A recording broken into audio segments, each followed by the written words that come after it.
J'aime bien comme ça que je vois le chantier et je regarde qu'est-ce que j'ai fait. Ça fait plaisir pour moi. Ça fait presque 1 an que je suis dans les chantiers.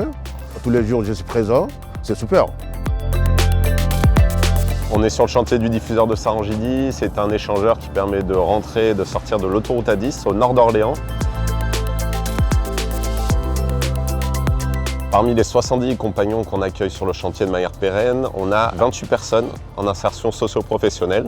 Et l'objectif, c'est surtout de travailler avec le territoire et de faire revenir vers le monde du travail des personnes qui en sont éloignées depuis plusieurs années maintenant. On est sur des publics qui sont peu qualifiés, inférieurs ou égal au CAP. On a des personnes entre 25 et 50 ans.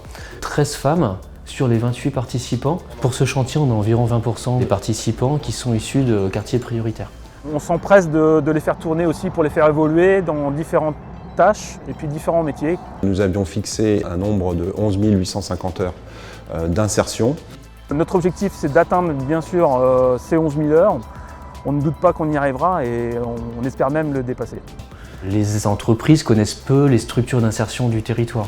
Donc le rôle du facilitateur, ça va être vraiment cette mise en relation. Une clause d'insertion, c'est profiter d'un appel d'offres, qu'il soit public ou privé, pour s'impliquer sur le territoire et notamment sur la question de l'emploi. C'est souvent des belles histoires avec des succès et l'idée pour nous derrière, c'est surtout que des personnes retrouvent le monde du travail et derrière trouvent des emplois pérennes.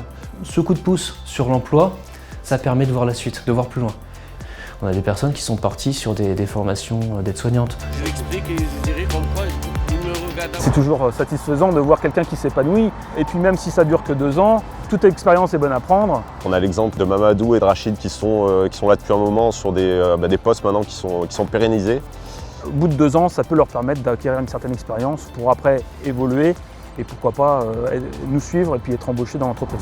Si on a l'habitude de construire des routes et des ponts, reconstruire aussi des humains dans le cadre de ces chantiers fait partie de nos ambitions et de notre volonté chez Vinci Autoroutes.